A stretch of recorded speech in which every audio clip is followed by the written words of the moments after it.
Hi guys, and welcome to another video from me, Evan. Today we're going to be talking about Miami Twice, and before we do that, like, subscribe, do all that usual stuff. So, Miami Twice is a very good episode, possibly my favourite in my opinion, and it is my favourite, because it just puts Del Boy and Rodney in the worst situation you could have ever expected. That you would expect these characters, and it's also one of the first episodes, I believe, to go abroad and actually film it. This is all filmed in America, well, apart from the Peckham scenes and, yeah, the Peckham scenes, the flat, the bar, the pub, yeah, all of that stuff is filmed in, not Peckham, but BBC Studios. Yeah, so all the other scenes are shot in America, and it is shot very beautifully. The track is very good, the music is all very good. I enjoy the music in it, it's superb. Music is very good in it. I like I believe it's Status Quo, I believe, are in it. There's a little bit of Status Quo music. And also talk about the cameos of famous people, such as Richard Branson and Barry Gibb. Richard Branson's in part 1, Barry Gibb's in part 2. Which is, it's a 2-hour long special, if you include both parts mashed together. So it's very entertaining, and it's lots of fun for all the family to enjoy. I'd like to say that. I didn't see what age rating it is, because it may be family friendly. I believe it probably is family friendly. I might as well check on here. It's very good. Yeah, it's a PG, so that is family friendly. Yes, yeah, you can watch this with family. It's very good, and it is also available on Netflix, UK TV Play. You can also get it on Gold. Obviously, Gold and UK TV Play are basically the same thing. Yeah, so those are places you can find it. If you can get one second hand, like CX, or get one brand new from HMV. Yeah, so you can either get it from that. I was about to say you can get it from Woolworths, but then I just realised that that's been closed down for about 10 years. So,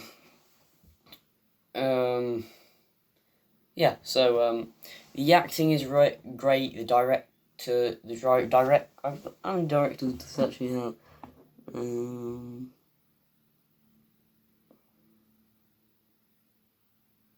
Yeah, it's got 2 directors, 2 different ones, but I suppose if you have one of the directors in America, then obviously they've got to try and work out what the English director is actually doing, because you obviously, one who's filming in England has to be there doing all of that, but then the one who's over there has to be doing all of that. It's also very shot well. The casting is absolutely fantastic. The guy plays Rico in it. Rico is very well played. I can't remember the name of the actor, but I believe he was in The Truman Show as an extra. And also in The Pet Detective, I believe. Could be wrong, but I believe so. And also, David Jason balances 2 roles of Don O'Ketty and Del Boy at the same time, but they're so different, you think they're different characters anyway, even though they look the same premise of the whole story. Also, Rodney is very well utilised in the story, mainly focusing, it was his story, because the beginning of the episode is a bit like, is there something wrong between him and Cassandra again, which was quite a common theme in the 90s. It was like, Rodney and Cassandra, there's something wrong with them, their relationship's going wrong. It was like that in the 90s, but they eventually, after this episode, it kind of went away, which was very good, and I was glad to see that subplot go, because that subplot was from the Jolly Boys outing, and they kind of ended in Miami Twice, which was quite a good wrap up, because that was 3 years of that, so they kind of did wrap it up quite well, and they did really care about each other afterwards, but that did work. So, what else I can kind of say is, So I'll talk through the whole story subplot. So the subplot kind of consisted of you had like Del has had some problems with a wine deal and a vicar, and all that stuff happened in part 1, and all this stuff went wrong. And then Rodney gets his pension money. He was going to pay it into his bank, but Del took it, paid it into the bank, but he didn't actually pay it into the bank. He forged his signature, and then easily went and basically paid for 2 tickets to Miami, but for the price of 1. And then they both went off, even though Rodney originally intended for Cassandra to come with him. But now here's where something happened that was very interesting. So Cassandra had to go to that conference meeting during that time, and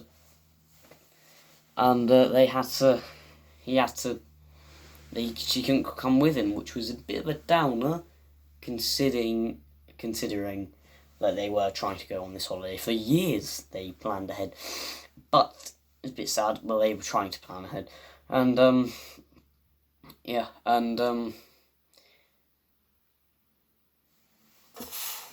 wanted to come with them, and then that happened. So then Del asked him to come with him, and then Del and Rodney eventually go off. and then they get like a camper van, and then they go to the nightclub, and then this is where the story takes a turn. Boop boop. Yeah, that where they meet the Mafia, who they didn't think were Mafia at the time. So they meet like Rico, I mentioned him earlier, the actor, and all the other guys like Frankie and Salvatore. They meet all of these other people, and that happens. But before that happens, they go to Del and Rodney go to the nightclub, and then suddenly, some bloke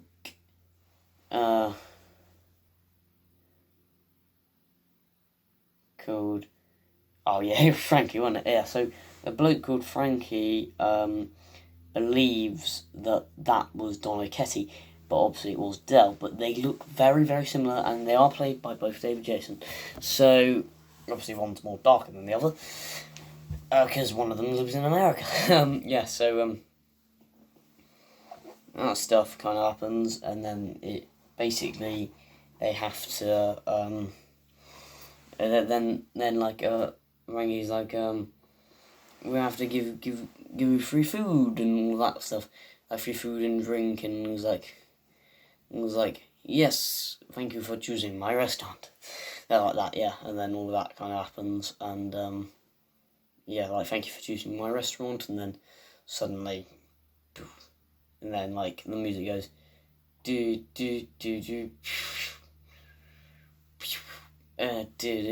Hi guys, how are you doing? Because suddenly they realise he looks like, if I known your father was here tonight, I would have rented you a private room. If you know who was going to be here tonight, your father. And then Rico suddenly realised there must be a guy looking exactly like him, which there was, which was Dill.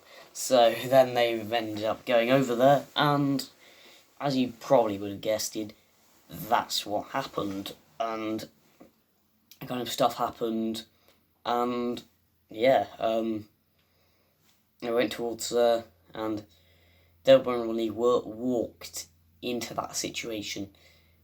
They didn't have to speak to them, but they did, which made it a little bit worse.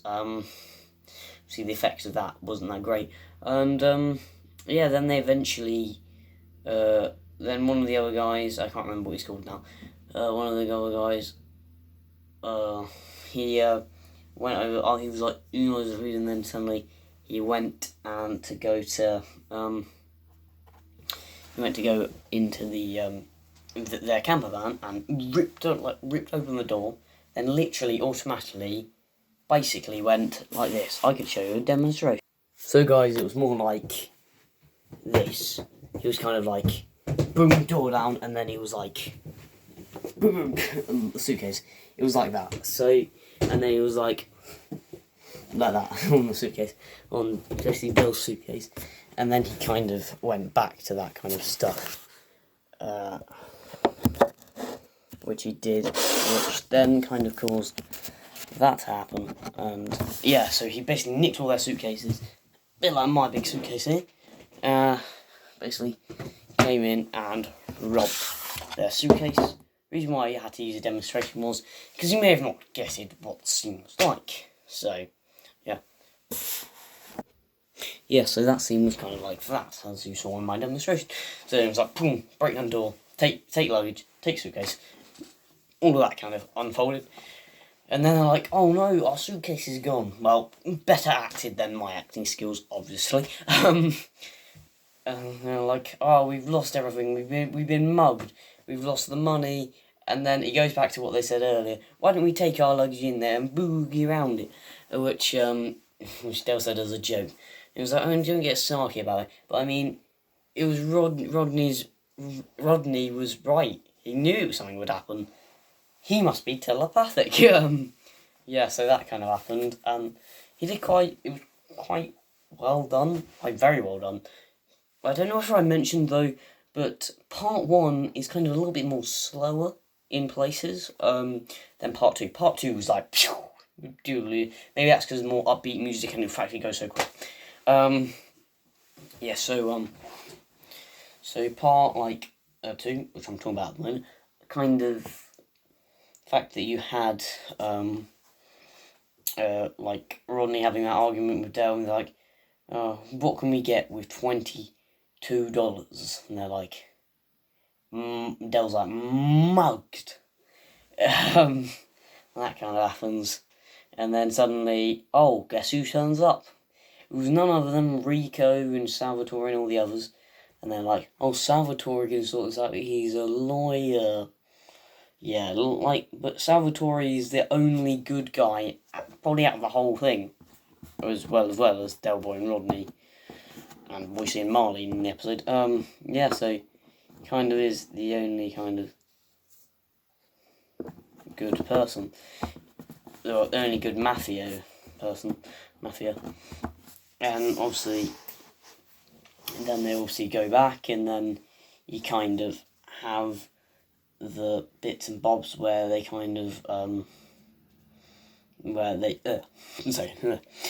talk about, then they have a discussion with the, what's it called, they have a discussion with Don O'Ketty, and then O'Ketty's like, who are those two goons? And they're like, what are you doing bringing Australians home? Is it lighting your Nikes? And he's like, no, like he's like, no, the two English guys we picked up in a bar. And it's like, what is it with you two picking up guys in bars? What it was with you two? And then like, Aaron, like, he's all what? It's like, these two bozos could be the answer to your prayers. It was like, but then he's like, Joe, say you're lucky, I'm only gonna break one of your legs. Because I'm gonna do it slowly, if you remember. And then, the bit that was, very, entertaining was the scene where they're like, I can't remember. The nightclub scene is probably one of my favourites in the whole thing, but my favourite scene is the last scene. Brutal. We'll get to that later. Yeah, so, during part 2, you do get intercuts with Peckham, which are deleted on the gold version, sadly, but you're going to get those scenes on the DVD, and I believe they're available on Netflix. The scenes, they may not be because of Netflix, but they may be. Yeah, so that's available on there, yeah. So, those scenes where they intercut from home, but the home scenes don't really mean anything to me that much, because it was more about the holiday journey they had, and it was very funny and very enjoying. And some people have described it as a movie. I sometimes do, because it is one of those ones that you can sit down and watch all together. This DVD version I have is all merged together, but I have seen the single episodes on Gold, so yeah. And also they're available on YouTube somewhere. So yeah, and then there's that joke in earlier where when they come home and it's like what are those two English guys, and there's like, he's much taller than me. He's much, because they're trying to see who they could shoot Del. Obviously, he's like he's much taller than me. The thinner guy, the other guy, he's like, the other guy. What you mean, the squatty little dude with the pocket face? He's like yeah. He's like, what? He looks nothing like me, and he's like, even Francesco at the thing says he looks like you. The bathrooms. He was like, and so that all kind of happens, and that goes down. And then obviously they found out a way. Whilst he's eating, we shoot him, and that's what they were kind of plan. But there's one error in that plan that does annoy me, is that they could have just gone. They could have just literally just taken Delbert and Rodney home and just shot them. They actually could have done that. They could have literally done that. But no, they wanted to do it the harder way to make it look right in front of everyone. So they got Del and Rodney to obviously eat dinner, together, obviously because everyone else went to the toilet so they can hear the gunshot. Right, so the gun was fired, but it missed Del. So Del was picking up a dumpling and he fell over and he's like, "Oh, you and your hygiene," and he's like, "Del boy, someone just shot you." It's like, like that, so basically like that. Yeah, basically like that, and I fall back. Hope you're all enjoying my remakes of the episode. Evan Marnie remakes. I could do that one day. That would actually be quite fun. Only if I went to the Everglades and American. That'd be quite fun.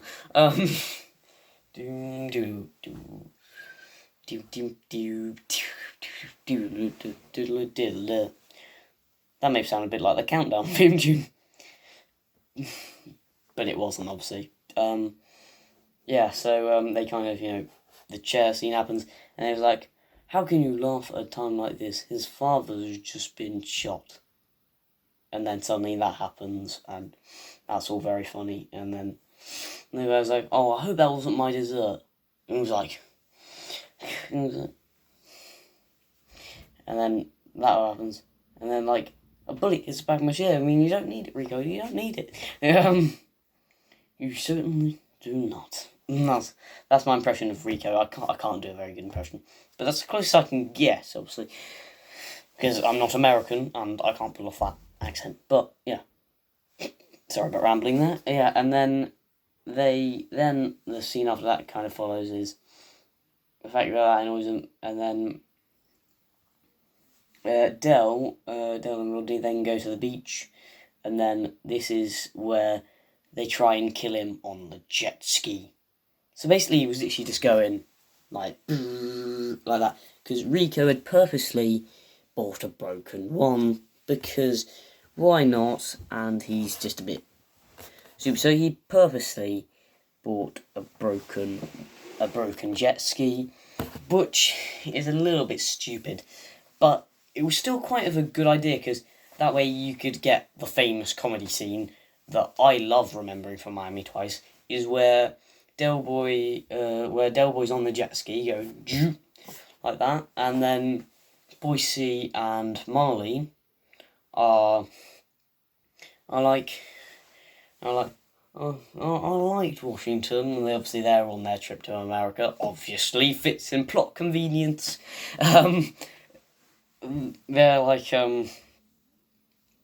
they're obviously there because they were in Spark Part 1, but they're there, and then they start looking out. Hey, there's a bug down there, one of them ski jet things. And he was like, he must know what he's doing, but we're 25 miles off the coast. miles of the coast. Not know what he's doing. And there's this Del going like that. But it probably wasn't Del. It probably wasn't David Jason. It was probably, definitely a stunt double. I would have presumed so. Yeah, but then he's like, but that scene before that, he's like, Rico, the steering wheel sucks. Did Del say something there? It was like, no, I didn't hear a thing. Like that. Oh, that scene's great. I like that scene. Very good. Very, very, very good. And then we kind of happens to the scene. Then we kind of go to the scenes where they fished him. We fished him out 3 hours ago, and they're like, he was like, but I'm afraid it's bad news. And then that guy goes, and then I believe there is a delete scene there that says something. You won't get it on the gold version, but you'll get it on the DVD version, where like he says, we think it was one of your father's escape plans, so he didn't get trapped by the law. Like that, and something like that. And then it's like, we fished him out 3 hours ago, and it's bad news. And and then Rico starts, pretending to cry. He's like, is he dead? And he's like, no, he's not dead. That's what I mean by bad news. It was like, that guy his eyes are just bad news like that. I mean, his eyes just popped out like that. That guy, he was probably just doing a serious job, but like he's like that, like bad news like that, was a little bit iffy and a little bit weird. But it was quite good scene nonetheless. And then he's like, "Oh, Del, you alright?" And it's like, but also another plot was the fact that Rico said the phone lines had been cut when they came to stay in the guest suite. That's the part that they said was a bit unusual and kind of followed there, which is very good. But then Rodney sees him speaking on the phone to someone else, and then he actually says lovely jubbly because he's able to speak that from Dill after spending with him for about 4 or 5 days. And then we get a very cool scene where Rodney has a row with Donizetti for thinking he was Del, and that was great. It's like, do you know who I've just been talking to? Cassandra. No, that's shaking you, hasn't it? And it's like that. And he starts literally going like that, and then Del thinks he's been doing it to a reflection. And he's like, so how can I have a row with a reflection? He's like, and then that kind of happens. Very funny load of lines. I really enjoy Unenforced Horses. It's brilliant. Miami Twice is my favourite story, and always will be, and I don't think anything can beat this. Yeah, definitely the best episode in Series 7, and my favourite episode of all time. Yeah, so that kind of happens with the Donizetti situation, but before that they had the row about the tennis, and that thing happened with Del with his, like tennis hat and black and all of that stuff going on, which is quite funny.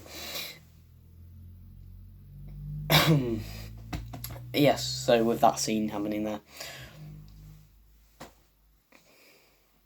Yeah, with that scene happening there, and then suddenly we get all that stuff happened. So yeah, then they start, yeah.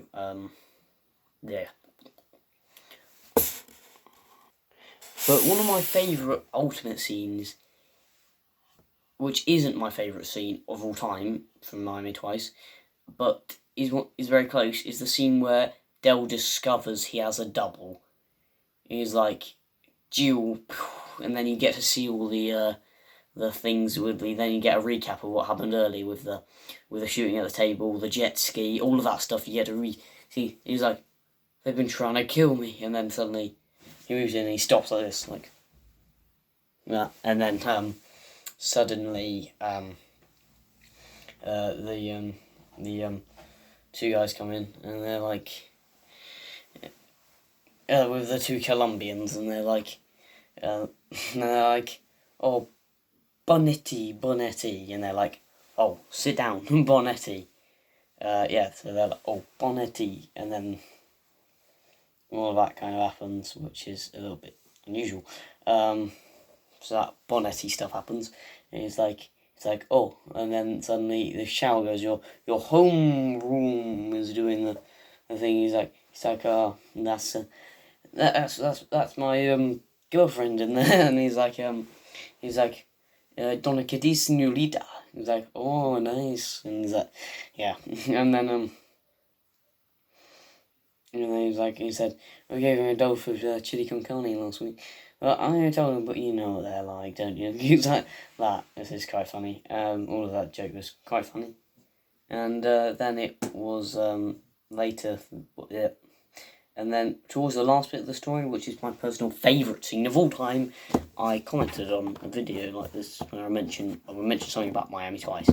A post, I believe, on Only Fools and Horses.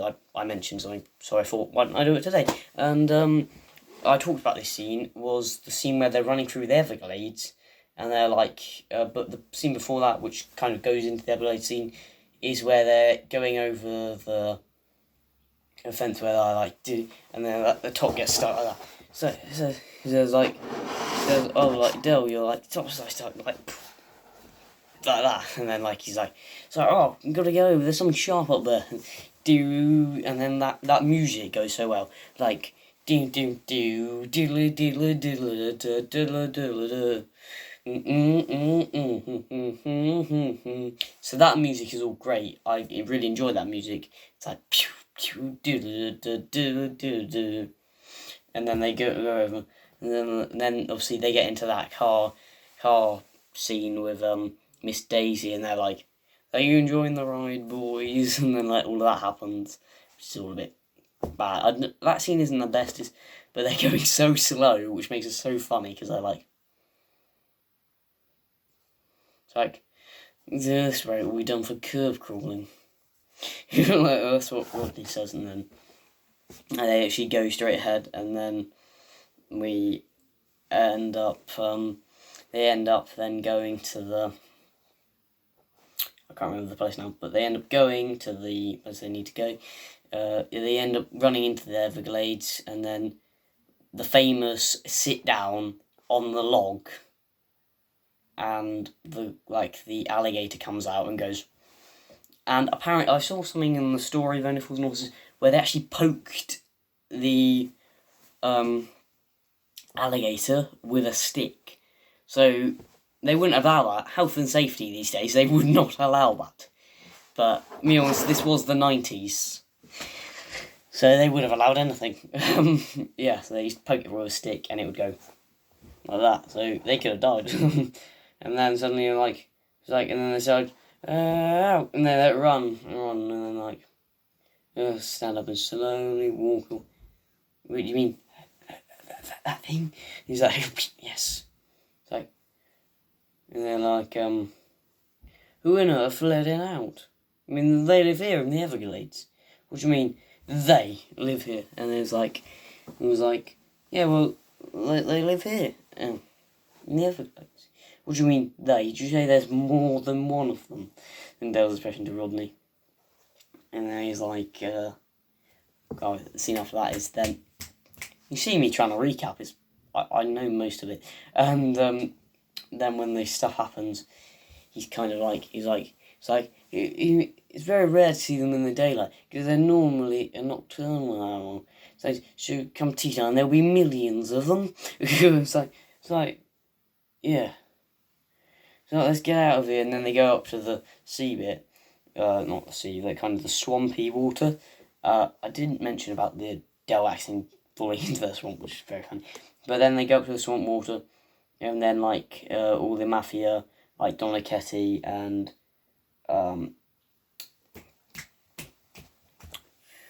Rico, Donna Ketty and Rico's like, and then one of the other guys, I can't remember the other guy. He's like. How many English guys how many people do you see running around the Everglades just like Jimmy Connors? And they're like, pew, and they go over there, and then suddenly Boise is taking a photo, like, pew, like that, like a normal camera photo, and he's like that, so the normal camera, and then he's like, and then takes a photo of Del like that, and then it's like, and then Del's like, oh, it could be the Mafia. He's like, what on earth would a Mafia be doing on a boat? He's like, water skiing, what do you think? And he's like that. But it wasn't, it was Boise and Marlene and little Tyler, so that was a bit convenient, wasn't it? But it works very well for the plot, and I do enjoy that plot. I love that Boise and Marlene are in the episode, and when I met Boise and Marlene, I talked about that specific scene, which I love this scene.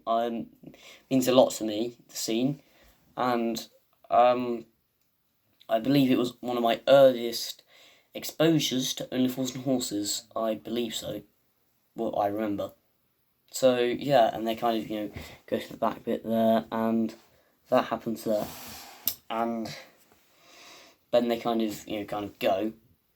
They kind of jump on the boat and say, "So let's get out of it. Move on, Wayne." And then suddenly the Mafia goes, and then Rico starts throwing on, and then Nike says, "As your lawyer, I'm sure I'll regret it." But that's another thing. But there was a funny scene where he bursted the sunglasses to one of the actors, and the actors dropped the sunglasses in the water. That's quite funny. But that was obviously an accident. And then like Rico goes pew pew like that with his gun, and he's like, "We're having a lovely holiday," and then these two turn up, and he was like, "We're having a lovely holiday," and then these two turn up. After 10 seconds, some sort of shooting house, get that boat in, for God's sake, Wayne, and then like, all of that's very funny. I believe it's available on YouTube. Go and check it out, or Netflix. Just need to. It's just great. So after that kind of follows, you then get more scenes, which are quite good, very good. And then you get the airport holiday scene. Boise and Marlene are great throughout the story, and the kid who plays Tyler, but he doesn't really speak that much, but he's still quite great. And Uncle Albert is very good as well. So that kind of follows like that. And then we get to the airport scene. Kind of the airport scene. Where they're kind of, how do you call it? The part where they're kind of on the airplanes, they're now looking at, today, Don O'Ketty,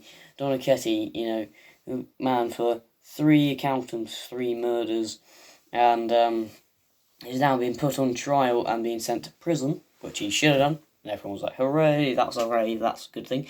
And I'd like to, and then it was like, the police, and then they will also say that something about Rico. They say Rico was shooting in the National Glade, in the Everglades National Park, and they was like, it's like he was also arrested. Okay, he was put on trial. So that kind of all happened, which was very good, and the story kind of got so loved. And then they said the last thing, no. Now, the police are currently on the lookout for 2 Australians that may have something to do with it. And then it ends with them arriving back, and it's like, yeah, so we got back, and then like all the cases of wine, and they're like, they look at each other like, and then it goes do do do do do do do do do do, and credits happen, and it was amazing. This episode, I talked through basically all of it in half an hour. Did quite well. The plot is just fun, good, entertaining, lovely. It's PG, so you can watch it with family. Well, I've watched it loads of times, but I don't need parental permission. Because I've seen it so many times, and it's just great, and yeah. It's great for everyone, and everyone can watch it. It's PG. To be honest, everyone can watch it. You can't be restricted for this. Yeah, so you can't really be. It's just great. It's so good, so entertaining, lively, and amazing. And yeah, the soundtrack is great. The acting is superb. The lines of dialogue are so great. It's just unbelievable. All of the scenes are just great. They're all just